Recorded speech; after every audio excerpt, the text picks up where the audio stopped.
Hi, everybody. My name is Cliff Lampe. I'm a professor here at the School of Information, and it's my pleasure to be here with this Ask Me Anything with Dean Tom Finholt. Tom, how are you doing today? I'm doing great, Cliff. Good to see you. Great. Well, we're going to bust into this. The goal of this AMA is to support our ongoing community, but also, of course, to welcome our new members to the UMSI life. So one of the things I thought we'd start off with was this question that we got previously, which is, what are your favorite things about being part of the UMSI community? So, favorite things about being part of the UMSI community, got to start with the people. Students are awesome. They come from hundreds of different undergraduate backgrounds. Typically, half of them come from outside the United States. So people are bringing those different disciplinary traditions and different cultural backgrounds, and we're mixing them all up here in Ann Arbor, and that creates just kind of a really cosmopolitan, fascinating environment, alive with ideas, initiatives, ambitions, goals. So that's clearly, for me, that's always the most exciting part. The second part would be world-class faculty, also drawn from all around the world, all different kinds of disciplinary backgrounds. Can have a fascinating conversation every second of the day if I wanted to. And then the third thing is just being embedded inside the University of Michigan, one of the world's great research institutions. Over 100 programs rated in the top 10 for graduate study, located in beautiful Ann Arbor, great college town. So those are three things I would say. You've been around SI for a long time. Not saying anything about that, just saying you've been around for a while. see the gray hair? Yeah. Hey, come on, I came in after you did. Look at my gray hair. So how do you think things have changed since you started with SI? What do you see as kind of the most positive changes from when we started? Yeah, so I've been with the School of Information since about 1997, and you point to significant transformation. Clearly, we're a lot bigger than we were. We have over 1,000 students matriculating with us across our various master's, undergrad, and doctoral programs.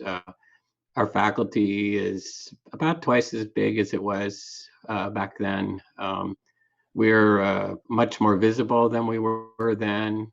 We were only a couple years old in our current form in 1997. So we're established. We got a 2-decade record. People have gone off and done great things after graduating from here. So, we've matured, but we've retained that orientation to change and transformation that we've always had. Helping people use information with technology to make the world a better place, and that's been invariant, I think, over the entire time. So we have another previous question. What do you think makes UMSI unique, other, of course, than just the attractiveness level of all of your faculty? Yeah, I think our genuine commitment to interdisciplinary instruction and research, the fact that economists, people who come from econ backgrounds, from psych backgrounds, from computer science backgrounds, from political science, technology studies backgrounds, all get together and cook up interesting things to do together. I think that makes us unique. I think our orientation and embrace of change makes us unique. Academic institutions can be a little bit conservative. I don't think that's anything that would ever be said about the School of Information. We see things, we try them, we experiment with them, we make them better. I think that distinguishes us. So we're starting to see some questions pop in from the live chat, and I think a lot of the questions are very basically around the theme of we're in an unusual time right now, and there's a lot going on. So let's start off with a more general question of how has UMSI been responding to the pandemic response, and how do we see this going in the next few months? Yeah, so similarly to many other institutions around the world, the University of Michigan's response to the pandemic has been to go into remote operation. The School of Information made that decision on March 16th. Basically, over the span of a weekend, the faculty converted all planned residential instruction for the rest of the winter term to be online. We executed that on Monday morning without incident, and that's been rolling along pretty smoothly since then, I would say.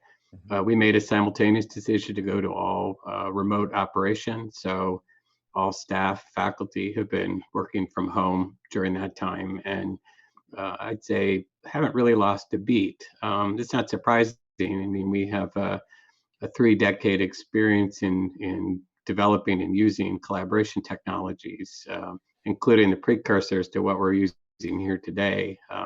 Video conferencing was studied by the Olsons back in the mid 80s, even I've been before thinking there was about a School of CREW, the Information. Collaboratory for Research and Electronic Work. That was back in the day.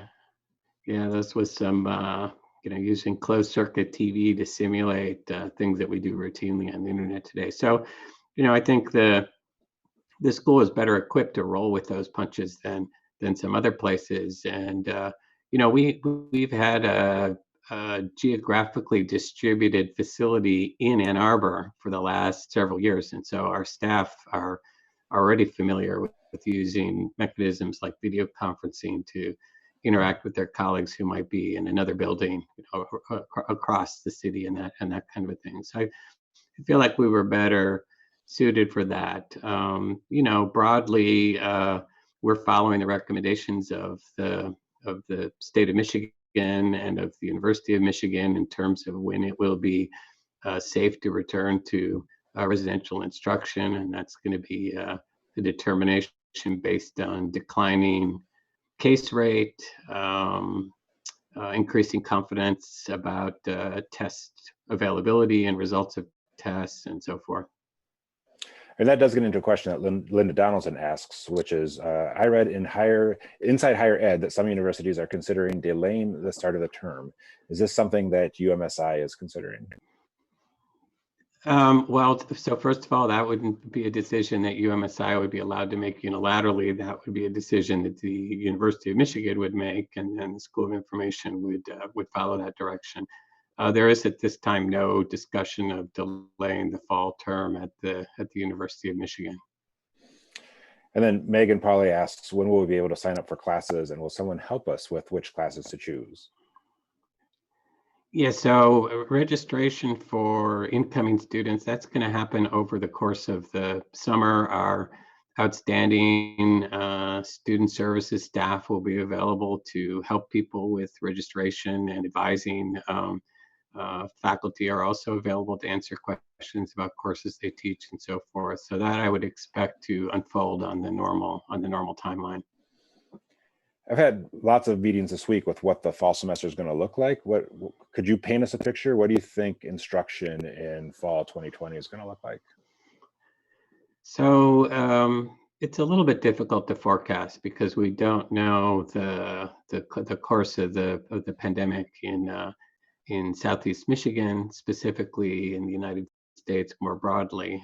But if I had to guess, I would assume that we would have residential instruction, would be residential instruction with quite a bit of caveats and modifications. So the principal ones would be an expectation that groups of students or instructors might at any time have to switch from residential mode to remote mode. Not all of us, but some number of us say if an individual had been exposed and had exposed other people, perhaps those in that individual section, that entire section might find themselves in quarantine for 14 days, and we don't want them to lose a beat in terms of the instruction. So we will soon be providing guidance to faculty on how to reconfigure their fall courses so there can be sort of seamless movement from residential,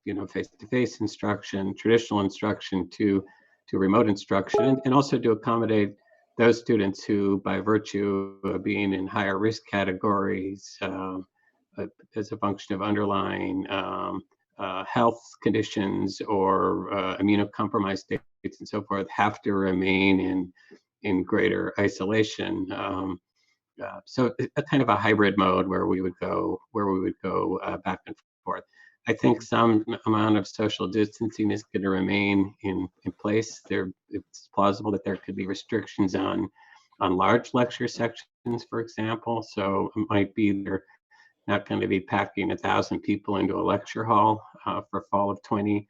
I could see a continuation of the recommendation that people wear masks when they're in public spaces, which is not necessarily a defense for the wearer of the mask. It's to protect other people from, your coughs and sneezes and so forth. And I could see a continued heightened awareness around solid public health hygiene, hand washing, disinfecting frequently touched surfaces, and probably the most specific one is staying home if you're feeling sick, not infecting other people.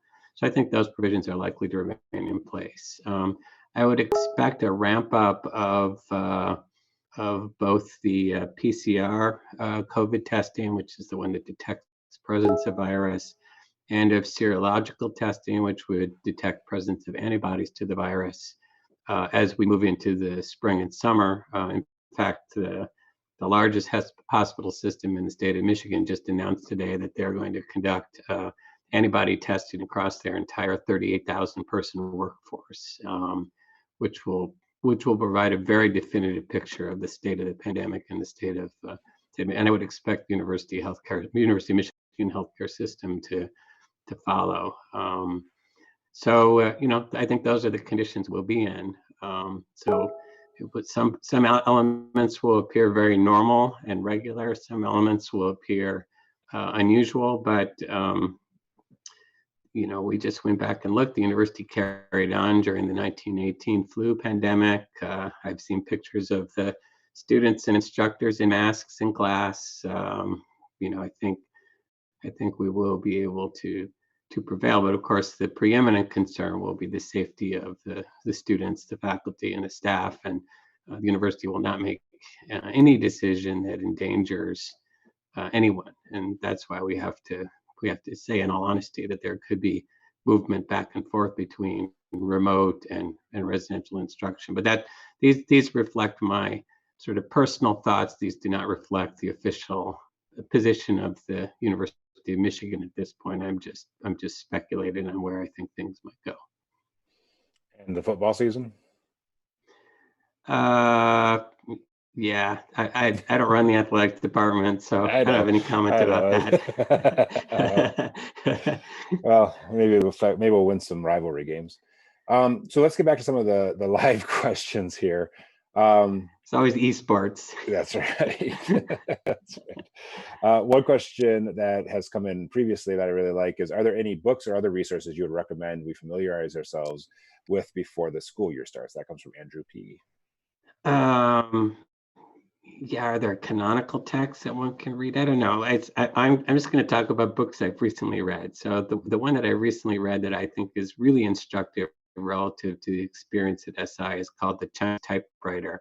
And it's by a Stanford historian named Thomas Mullany, I think is his last name. It's actually a two-book series. The follow-on volume will be a history of computing in China, which he got into by looking at the typewriter. So the typewriter book touches on almost every area of relevance to the School of Information. It's got some human-computer interaction in there.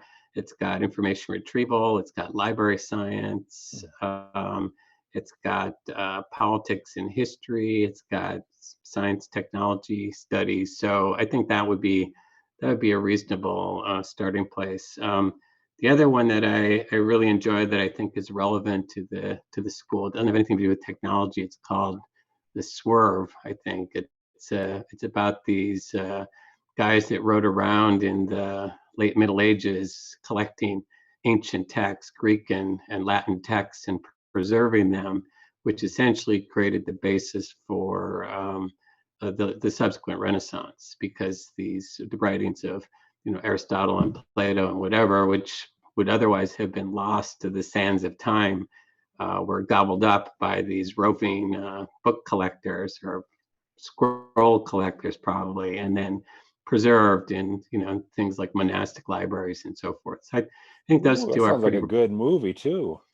Yeah, it could be an awesome movie. You could see Tom Yeah. Hanks, and well, no, they already made that movie, but Nicolas Cage. yeah, Nick Cage, Matt Damon, maybe. That's right. Another question that came from the audience, Lindsay Schwartz asks, how do you incorporate social justice into the curriculum? Yeah, so I think, when we were talking earlier about things that distinguish the School of Information, I think that orientation to social justice is probably, there's two schools at the University of Michigan that are distinguished by their commitment to social justice: us and the School of Social Work. School of Social Work, I think, is kind of natural what their concern is. With us, I think it stems from in part a legacy as a library school, and the importance to librarians of issues related to social justice, like the right to read and access to information, public access to information, as a cornerstone or foundation for functioning participatory democracy.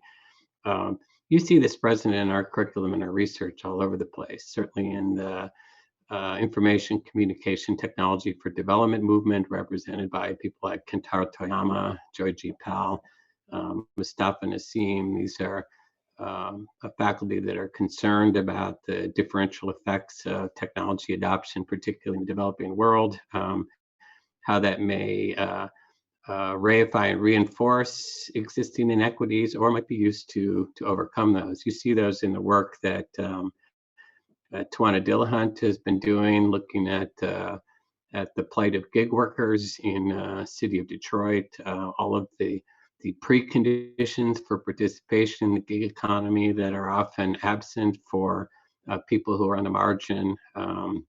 You can see it in the work of people like Julie Hoy, a brand new member of our faculty starting in September, who's been looking at how to create scaffolding for people in marginalized communities to become entrepreneurs, to move forward, and to have economic mobility. So yeah, I think it's present in the work that you do, Cliff, with the citizen interaction design, looking at some of these passed over or forgotten municipalities in the state of Michigan, where if there are employment struggles, light industry, heavy industry left these towns, places like Jackson, Albion, over on the west side of the state. People are struggling, and Benton Harbor would be the exemplar there. Yeah, so I think the school's very, very engaged with that. It's a deep part of our genetic legacy from our origin as a library school. We celebrated in things like the Joan Durrance Award, named in honor of our emerita faculty member Joan Durrance, who worked for 3 decades in Flint, for example. So yeah, so you really can't say School of Information without talking about social justice. Right. Robert Schaefer has a question. We'll start with him, which is, will first-year classes offer us the ability to build a portfolio that can be used when searching for internships? Yeah, particularly for students that are pursuing kind of the UX direction. The curriculum is designed to generate a set of deliverables that can populate a portfolio that we've used in talking with prospective intern employers. And those are courses like 682, which is the interactive design course, 622, which is the kind of the user studies and analysis course,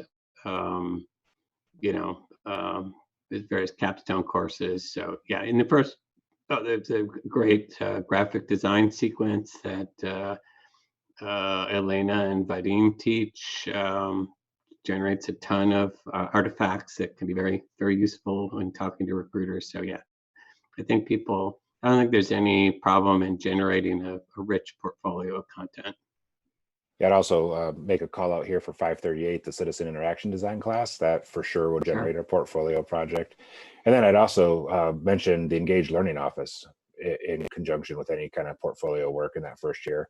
They'll definitely have some opportunities for people who want to get involved. Yeah, so Engaged Learning, that's Kelly Kowach's operation. They help with things like citizen interaction design, the GEEP, which is one of our global information exchange programs, and then the Career Development Office with helping with the internships and career placement. Great. So Amber Harden asks, what would you say makes UMSI unique as compared to other programs, particularly as it relates to entering into the field of UX? So I think what makes SI unique is that we have in addition to a outstanding array of UX faculty, we have an outstanding array of data science faculty, an outstanding array of incentive-centered design faculty, an outstanding array of archives faculty, LIS faculty, and so forth. And so you don't just get UX here, you're getting UX alongside people that are studying these other things, and that creates a very interesting cross-fertilization. And so you're bringing to your prospective employer a richer array of experiences and background than would be the case where you're going through a straight UX program, where all you do is talk with other UX people and listen to UX faculty. Here you're going to be exposed to people that are looking at questions that are answerable only at the scale of the internet, and those can be UX questions. And that's we see a lot of people who do the UX kind of data science combination, and those are people who have been in hot demand. Katie S. asks a question: what's the best way to connect with faculty for advice on course selection and career prospects? Well, I mean, besides bringing donuts, besides approaching with donuts, carefully, slowly, donut out in hand. Yeah, that always works. I mean, the first thing I would say is the faculty are very open and friendly at the School of Information. I think people find them to be approachable. Knocking on the door is a great way to start. Sending an email, faculty are responsive to queries. It always helps to know a little bit about what the faculty is about, so you can come in and talk about the research they're engaged in. That will definitely capture the faculty member's attention. So one was going to go talk with Cliff, you definitely want to look at some of the work that he's done in the domain of citizen interaction design, these projects in medium-sized Michigan cities, and see where that leads you. I think the faculty are busy people. They have a lot going on, but I think to a person, people will make time to talk with interested students and address questions about particularly courses that the faculty member teaches himself or herself. Those are always their favorite ones to talk about. And any time. In fact, it's hard to get us to stop talking about them sometimes. And then also, I've found that faculty will often keep a little blurb on their web pages about how to get in touch with them if you want to volunteer for research projects and things like that too. Emmy Thompson asked a question: if we are not very familiar with coding, is there anything we can do to prepare during the summer? Yeah, so many of our incoming students, as I said earlier, represent hundreds of different undergraduate backgrounds. Some of those backgrounds have very intensive exposure to coding, some have almost none at all. So I find a great asset is to look at the online course content that's designed by SI faculty, such as Chuck Severance's Python for Everyone, the follow-on course to that, Python 3, which is really a lot like the 506, 507 courses that we teach in the curriculum. The applied data science with Python, which is also an SI specialization. These are all on the Coursera platform, although a lot of Chuck's content, Chuck Severance's content, he exposes outside of Coursera. So I would check out those things. What things I wouldn't do, I wouldn't invest a lot of money in going to a boot camp. I think that's probably it's probably a waste of time. You know, people have success with courses taught at the local community college, for example. If one went that way, I would focus on getting instruction in Python, which is probably the core language for a lot of stuff that goes on in the School of Information. Yeah, kind of a follow-up to that is from Highway Deng. They ask, to what extent should they learn programming in order to prepare for the curriculum in the UX track?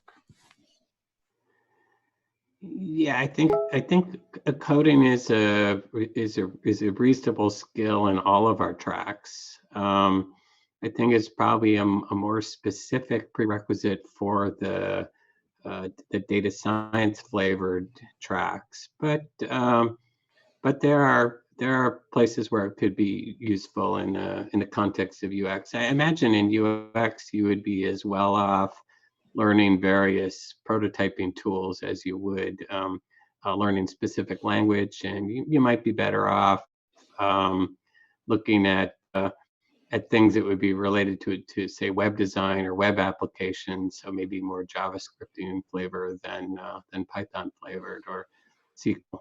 That kind of stuff could be useful in the context of UX.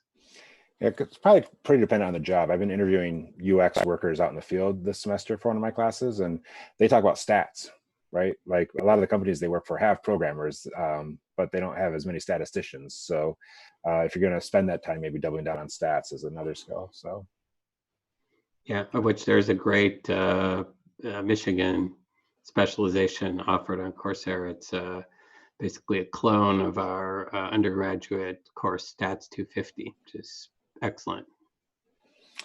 So speaking of data science, Danielle Hamid had a question. Is there a difference in available career opportunities in data science if one gets an MS in data science from LS&A versus being in the data science track in MSI? Well, I think the SI curriculum provides a more well-rounded background. I think employers are accustomed to looking here. They have a very good idea of what the content of our degree is. They understand the school's commitment to say a more holistic perspective on these things than one would have in more specialized curriculums, such as the MS in data science that the university offers. I think that's the kind of the instrumental answer. I think the more socio-emotional answer is the SI provides a much richer community surrounding its curriculum than you will find in the context of the MS in data science offered by the university. I think that's a little bit more of a lonely path than ours is. In the School of Information, you'll find, over 1,000 other fellow travelers who are on the same journey you're on, maybe in a slightly different path, and that creates affordance for mutual interest in gaming, politics, life outside of the academy. I just think the SI community is probably more fun and engaging than what would find in some of the more specialized, say, LSA programs. Great. Another question that we have from A Suite One, that sounds made up to me. Can you speak to initiatives, courses, and research related to public interest technology at Michigan across the university? Well, so the university was a founding member of this new public interest technology network that has been thrown up by a number of the big foundations, and we are a key player. We are a key signatory to that, and we've been promoting that on campus. Within the school, there's really two initiatives I would point to. The first is the formation of the Center for Social Media Responsibility, which we started shortly after I became dean, and has as its focus the development of metrics and methods for assessing the extent of dysfunction in public discourse mediated through social media. So that could be things like distribution of questionable content, say in the form of iffy URLs.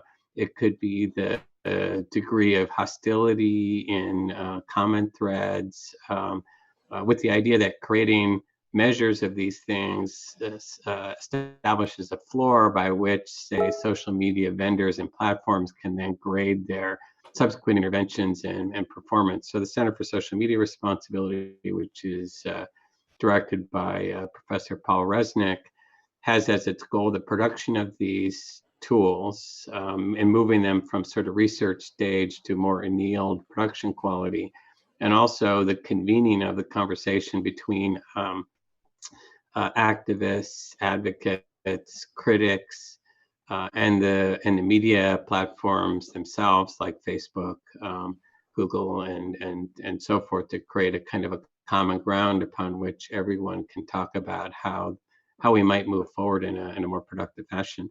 And then more recently, the school has supported the creation of the Escape Center, ESC, which is Ethics, Society, and Computing, under the leadership of Christian Sandvig. And the orientation of the Escape Center is around a constellation of questions that are very timely and in the news: privacy.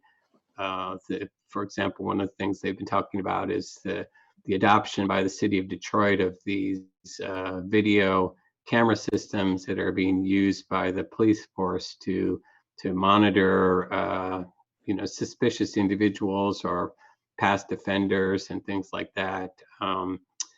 Christian was recently the successful plaintiff in a suit supported by ACLU, allowing researchers to develop challenges to social media platforms around to reveal sources of algorithmic bias or discrimination, which is really a landmark decision. That's Sandstrom, R. Sandstrom v. Barr, the Attorney General of the United States. And essentially the government was arguing that the provisions of the Computer Fraud Act prevented researchers from, say, creating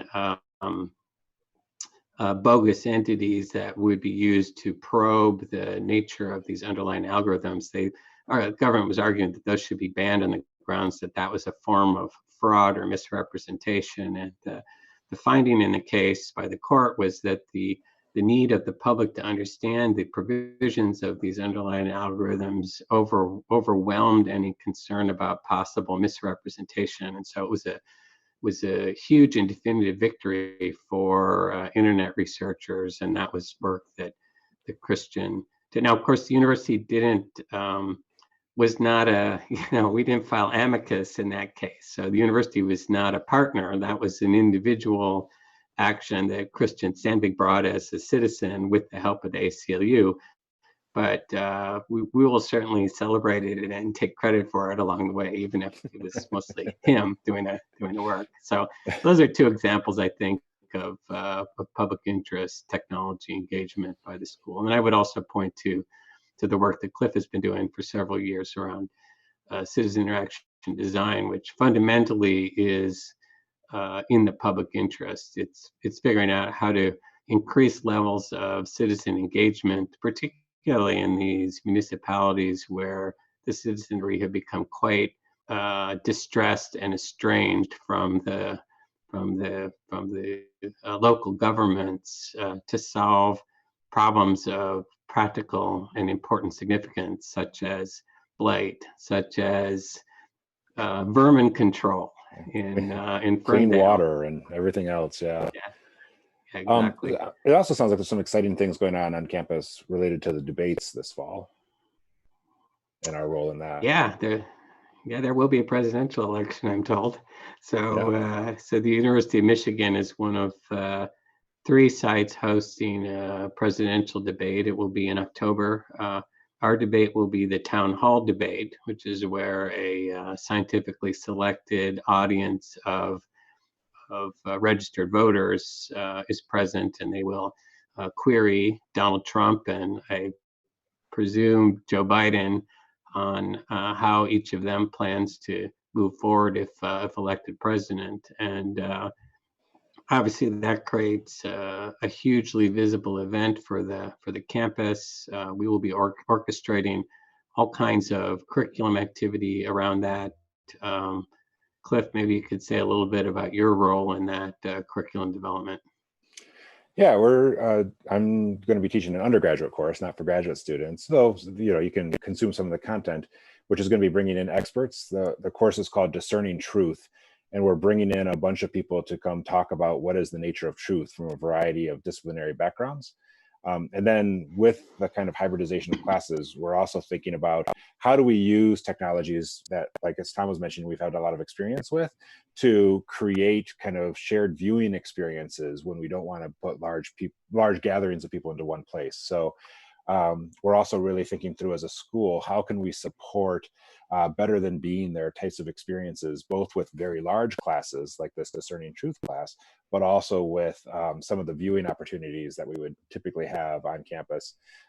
It'll be a giant media event for the campus itself, and a great opportunity for us to think about our own kind of social media responsibility and work as well. Down into the questions again. So one of the questions that I've been avoiding is from Lean Habal, which is, can we do 2 specializations at once?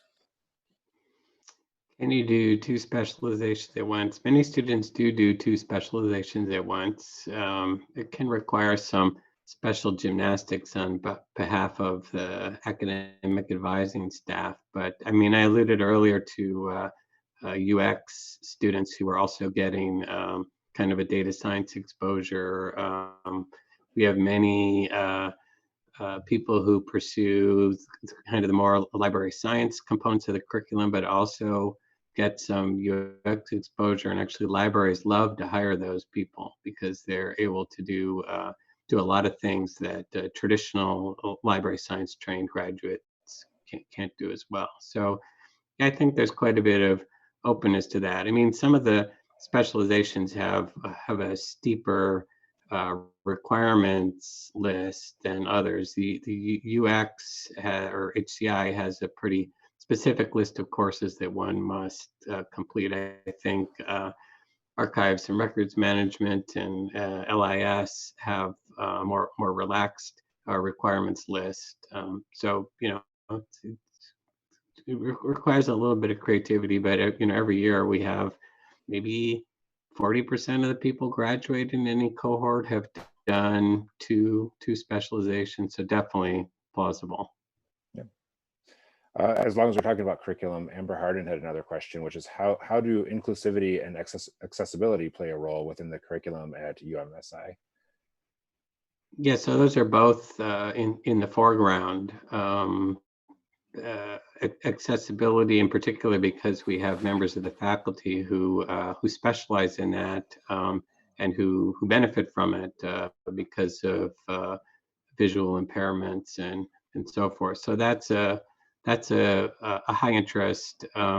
Inclusion is part of a broader diversity, equity, inclusion effort on campus that's now about 3 or 4 years old. We have in the school an assistant dean for diversity, equity, inclusion, Judy Lawson, who had 2 decades experience in our student affairs office, and she helps lead efforts within the school to focus on ways of making people feel like they belong, like this is a place for everyone, to help people understand some of the paths that others might have followed to get here and how those paths might have been more fraught for some rather than others.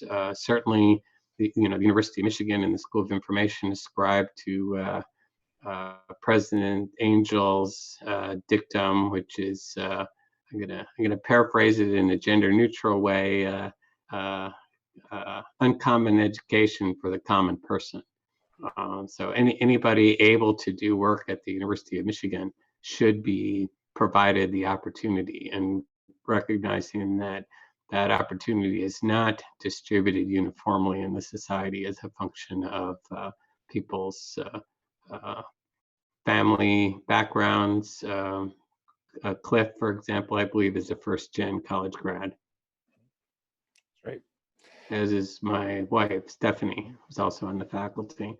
So, I think there's a deep commitment to that, a deep concern about the socioeconomic divide, which is acutely on display in Southeast Michigan right now during the COVID outbreak. You can see the sort of systematic lack of access to uniform quality healthcare is wrecking is extracting a pretty heavy price in the city of Detroit.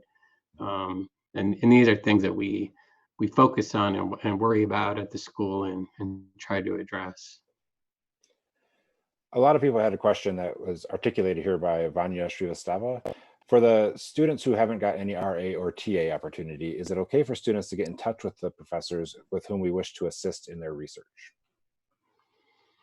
Sure, I think it's always okay to approach faculty about potential research opportunities, recognizing that when faculty have funding, they're going to often want to focus that funding on doctoral students first. But many master's students are employed, if not as research assistants, as hourlies on projects. In a typical year, I think we were filling maybe 40% of the graduate student instructor positions with our doctoral students, and the balance are drawn from master students. So there have been pretty rich opportunities. I mean, the caution going forward is that we will be in a different economic and financial environment as a function of the pandemic and what I believe will be a subsequent downturn. And that may put some constraints on faculty spending relative to research positions. But if there's a fit, I mean, when I was an active researcher before I became handcuffed to the dean's desk, I employed master's students all the time, and some of them are now tenured faculty at great universities. So. And Darren Gergel at Northwestern. Oh, just kidding. Yeah, in addition, Darren Gergel, right? Yeah. Sorry, Darren. Alyssa Downs asks a question. You mentioned learning prototyping tools. Are there certain prototyping tools that people use in the program or that you would recommend? Oh, that's outside of my contemporary span of expertise, but I'd be happy to put people in touch with the people that teach the interactive design course. Tawana Dillahunt, Pedja Klasnia, Michael Nabling, et cetera, who know far, and probably Cliff, far more talking with employers about what people are using.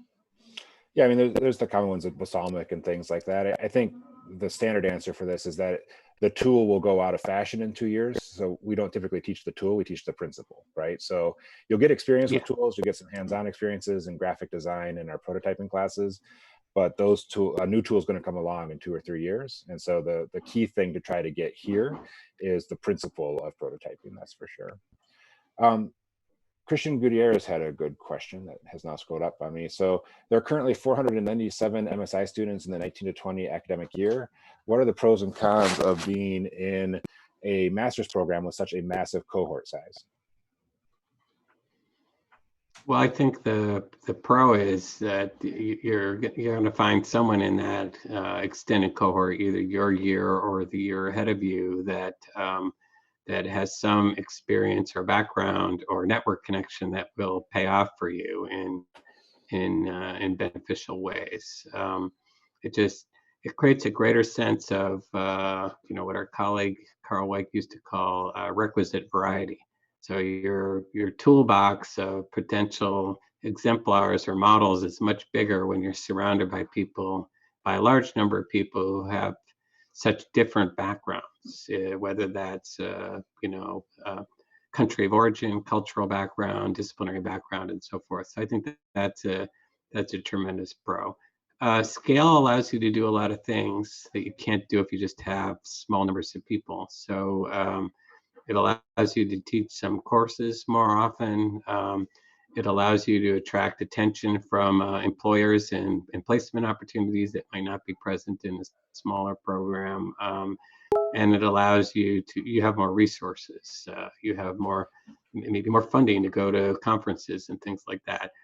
The cons, sometimes you'll be in classes that seem a bit big.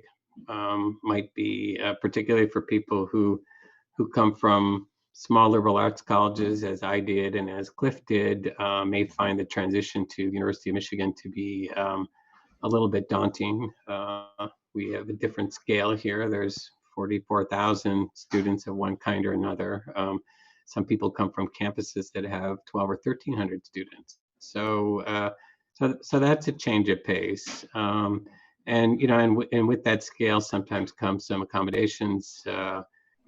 Sometimes you're spending more time interacting with graduate student instructor than you might be with a faculty member, particularly in an intro level course. But I think those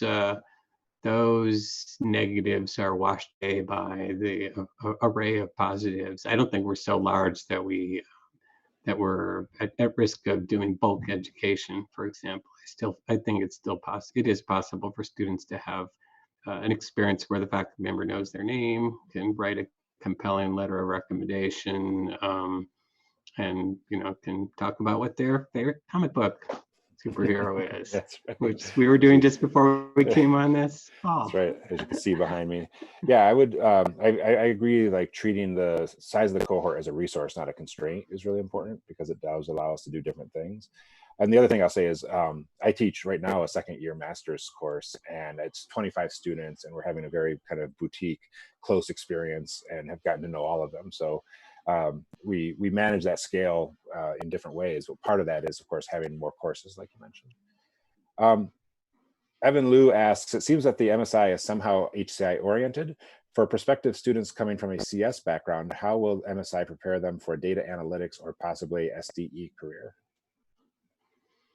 Yeah, so I think the MSI has many things.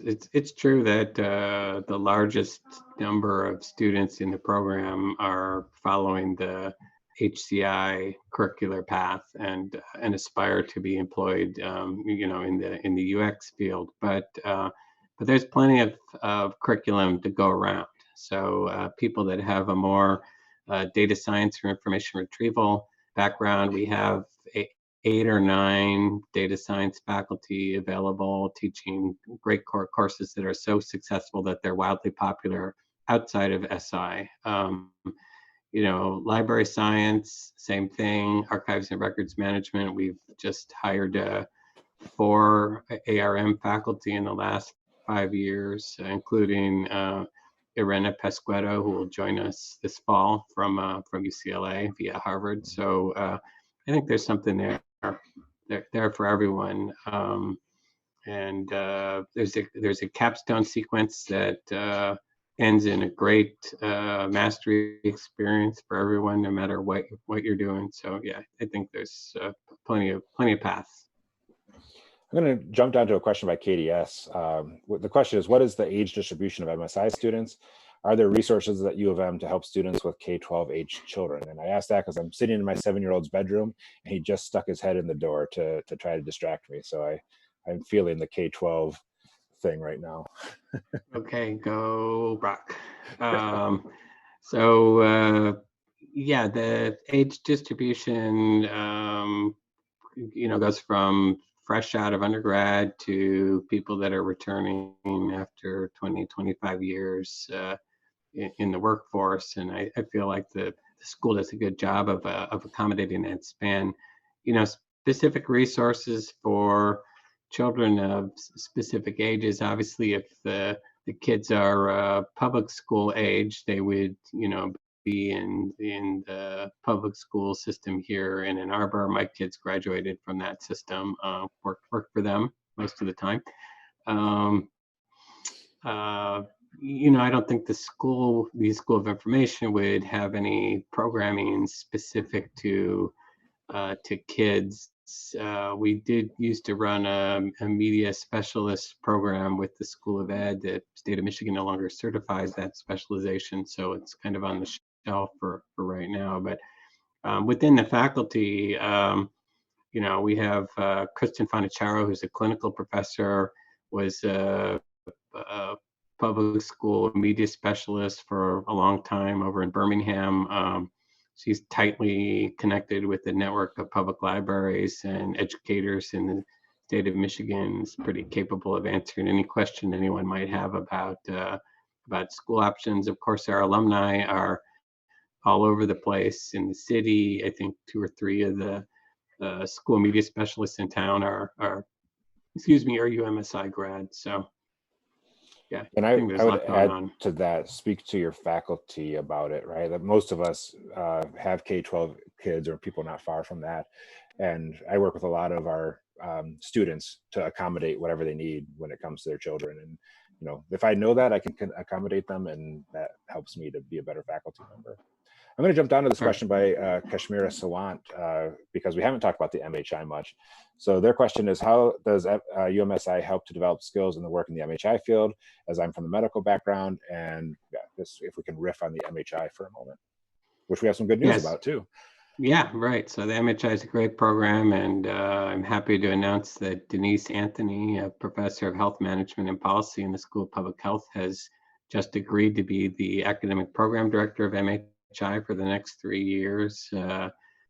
Denise is a world-class researcher looking at questions of quality and of care delivery and of health information technology. Both in the clinical setting and population health setting. She was formerly the chair of the Department of Sociology at Dartmouth College, formerly vice provost at Dartmouth College.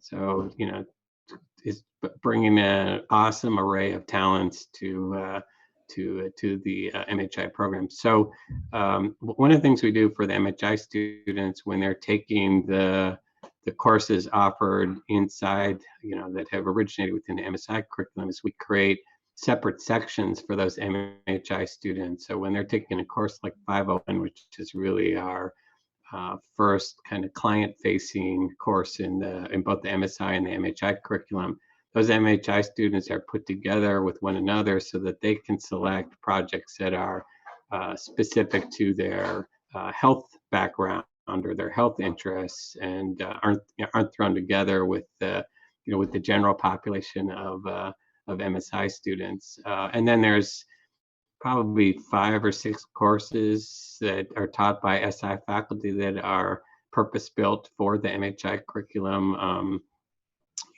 We hired Gabi Marcoux and Pedja Klasnia specifically to develop those courses and teach them. And those would be, UX in the context of healthcare delivery, for example, or privacy understood from the perspective of the EHR.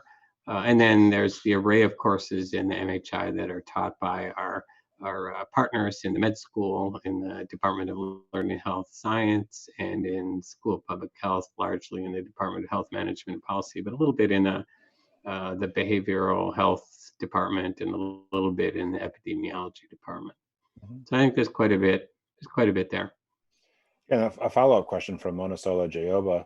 Will MHI students have the opportunity to work with UMichigan Hospital?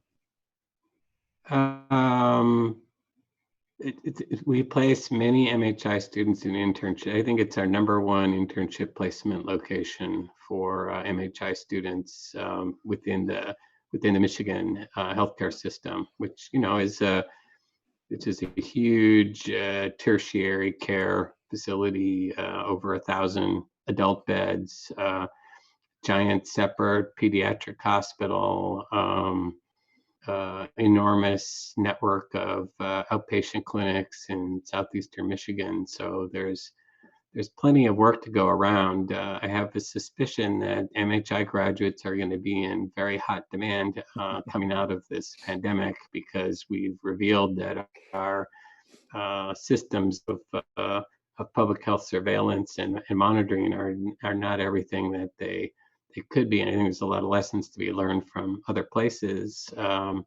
And my hope is that MHI students will be the ones that either develop those technologies or derive them from lessons learned elsewhere and translate them into the U.S. context. Yeah. I'm going to pop back up to a question from Christian Gutierrez. Can you please speak about the XR initiative and what opportunities are available for incoming MSI students?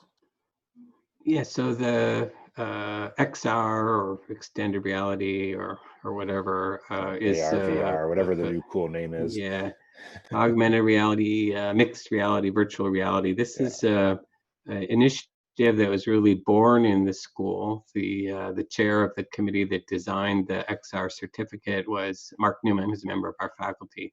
Michael Nabling, another member of our faculty, developed two of the core courses in that certificate, and now there's an initiative at the University Center for Academic Innovation to develop toolkits and to promote development of curriculum elements that take advantage of XR affordances, so that you could, use augmented reality to do field identification of species like leaves, or use it to create an experience where you might experience what it's like to be an underrepresented person.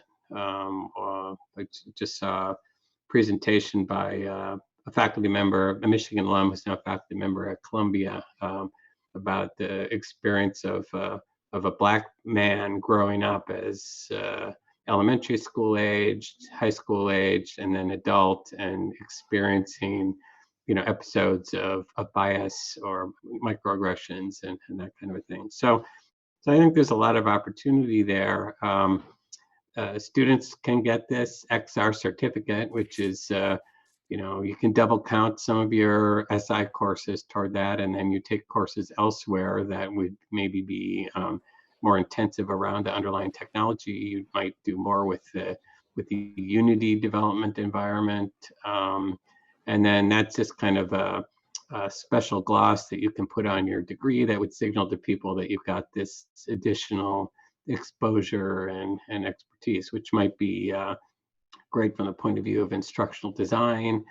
It's definitely from the point of view of entertainment, technology. I know Disney, ESPN, those kind of organizations are very interested in the potential of XR from the fan or the viewing experience.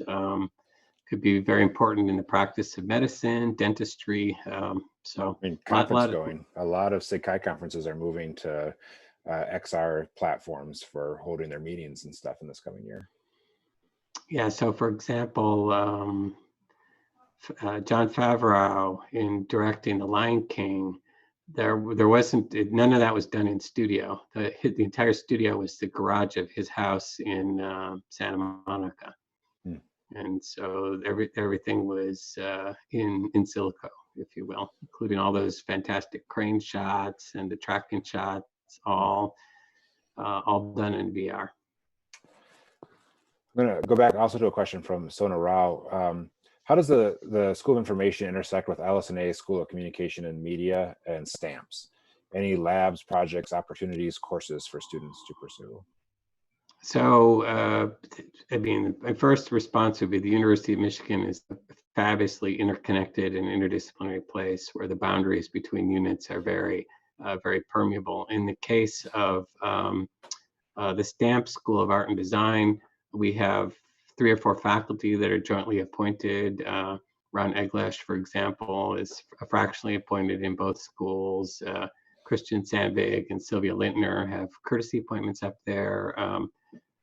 Sophia Bruckner, among others, has a courtesy appointment down here. So there's a very rich dialogue going on there. It is possible for students to do a kind of a dual degree path with STAMPS in the MSI program. And of course, at some point, we will relocate to North Campus in a new building, and STAMPS will be our next door neighbor. So that's pretty close. Com Studies in the College of LSA is our current next door neighbor here in North Quad on the downtown campus or the central campus in Ann Arbor, and that's also a rich collaboration. The two units share an endowed chair, the Evans chair. We have an Evans chair. Com Studies has an Evans chair. Eric Gilbert holds ours. To be determined holds theirs. I know they've got an offer out, which I think they're closing on. Cliff came from a comm department at MSU. Nicole Ellison also came from the same comm department at MSU. Casey Pierce, and to a lesser extent, Robin Brewer came out of comm background. So there's a lot of people on the faculty who have that orientation and still reflected richly in their research, and therefore is a point of collaboration with them. I don't think there's to be honest, I don't think there's as much elaborated in the curriculum with comm as we have with say with engineering, CS, with public health, medicine, and STEMs. But I mean, Cliff, maybe you can say a little bit more about relations with comm studies. Yeah, I would say relations are very cordial with Com Studies. Like you said, we don't have a formal agreement with them on a lot of stuff, but a lot of our students take their classes, especially around things like mobile technologies. Scott Campbell, a professor there, is a fellow traveler with school information folks, and a lot of our students take his classes, and a lot of Com students take our classes on algorithms and some of our iSchool stuff. So there's a lot of traffic of students between Com and the iSchool, that's for sure. A couple of questions about certificates from folks. So Ali asks, what's the difference between doing an MHI and an MSI with a graduate certificate in health informatics? I think the biggest difference is that when you're doing the MHI, you're embedded in a cohort of people who are really committed to that intellectual pursuit and career outcomes in that domain. I think certificates are great, but they're not probably the best mechanism for building that kind of tightly committed group of students that will be your reference as you move away from Michigan, and to create the basis of your future career network and establish professional connections and that kind of thing. So I think that's probably the biggest difference. And the faculty orient naturally to the students that are in the core program, and certificate students are understandably a little bit more at the periphery. So I think those would be the distinctions that I would draw. And then somebody else has a question: how many people end up getting a certificate from Midas in data science, and how would that fit in with your MSI curriculum course load? I honestly don't know the number of data science certificate seekers. I think it is a very popular graduate studies certificate. I don't know but I couldn't quote an exact number for us. All of the graduate studies certificates are designed to interoperate pretty conveniently with your core curriculum, and that you're given a lot of latitude to double count towards which is to say you can use a course to count it toward your MSI graduation requirement and toward your part of your graduate studies requirement. You can't do it 100%, but do it a pretty significant fraction. So a lot of people do it because you're already, if you've already taken 4 of the 6 courses that you need to take, why not? Usually the graduate studies certificates have some additional requirement that might be a project or a paper or thesis or something like that, and that's just if that's your thing, then you go do it. So I don't think the degree of difficulty is insurmountable. It's high enough so that a lot of people choose not to do it, but there's a fair number. But like I said, I don't know the exact number for the data science one. Great. Well, Phoebe Cooper has a question. It's about archives, so I love it. If you want to focus on archiving, how heavy is the technology coding a part of the program?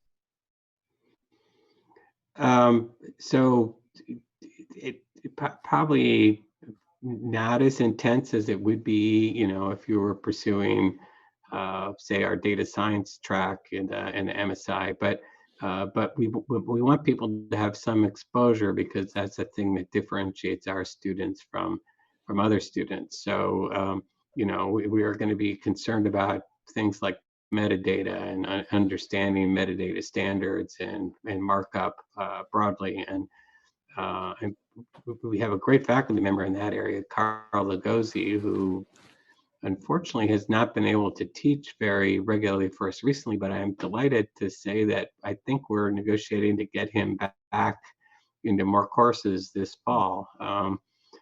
Understandably remotely, because he's located in Ithaca now, but that would be a great boon for students, because he is probably the world's foremost authority on archival infrastructure, having developed 3 or 4 of the foundational technology standards.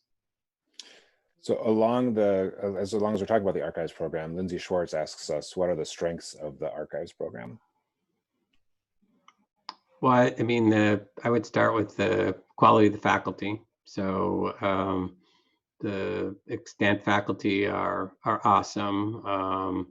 The new junior people like Andrea Thomer and Irina Pasquetto, who will join us, come out of Ricky Punslin, who we've hired back from. He's one of our alums who we've hired back from the University of Maryland. These are people who are going to be the center of the profession for the next 40 years, and they're here. So we have a higher concentration of top junior people than anyone else. Our senior people are very strong, although some of them will be stepping off the stage, but they've created a great legacy here, which means that there's a impressive network of graduates placed in important positions all across the world. When I go to the Society of American Archivists meeting, when we had the Michigan reception, it's like the top of the top. I mean, Tom Hirey from Harvard runs the rare books collection there. On downward, that doesn't get into the number of state archivists and archivists for really cool programs that we see in all sorts of locations, that's for sure. Yep. There's a question from Osai Afriye Samuel, which is, how does entrepreneurship assistance, access to funding, and hackathons look like at UMSI? So there is a active component of the student body engaged around entrepreneurship. There are entrepreneurship courses in the curriculum. We have members of the faculty who have been entrepreneurs. Walt Borland is probably the most notable, although Vic Rosenberg, one of our emeritus faculty members, wrote one of the biggest footnote and citation systems. So there've been, we've had faculty and have faculty who are very interested in that. Hackathons, I think we probably run a dozen of them a year between us and collaborating with other people. I've personally been involved with ones around sports analytics, for example.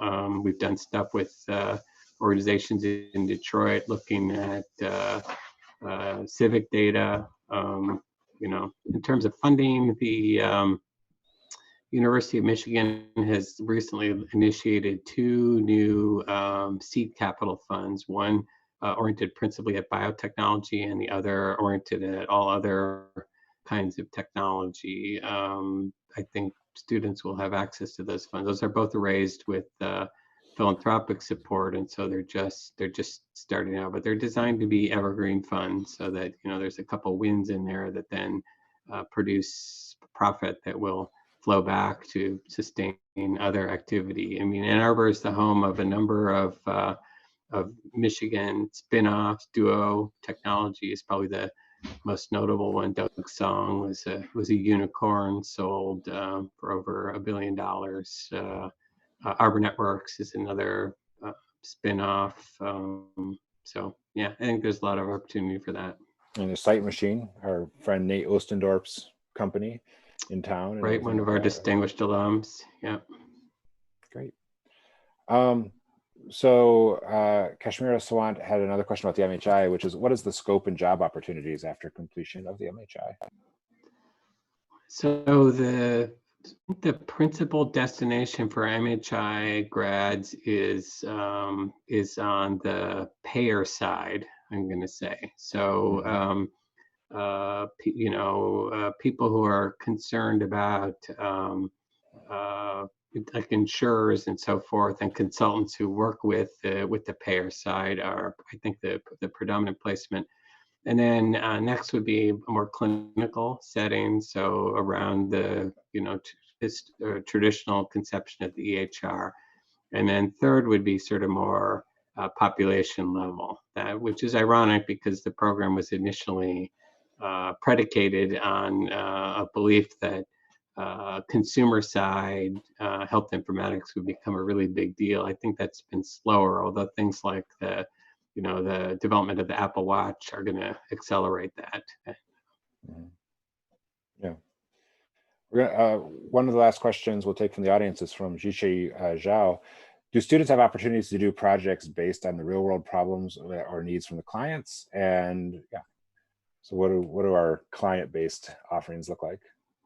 Well, we talked earlier in this conversation about the engaged learning office, and the function of that office is really to generate leads and create placements for student teams with real world clients. And so by the time you finish either the MSI or the MHI, you'll have done probably half a dozen such experiences, culminating in these mastery level courses where you will do a full scale engagement as if you were a practicing professional with real world clients that can include, companies like Disney, TD Ameritrade.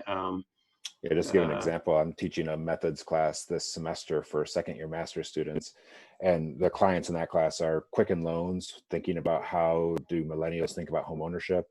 It's Cisco thinking about chatbots and AI vocabularies. It's a small adventure travel company about thinking about how do younger people think about travel. It's, so it's a huge spread of clients that we put in front of students. Definitely. Yeah. So one of the, let's do some wrap up here, and last kind of question, which is what should students make sure to take advantage of socially in Ann Arbor this fall, right? What's the don't miss it Ann Arbor experience when they hit the ground running in August, September, October?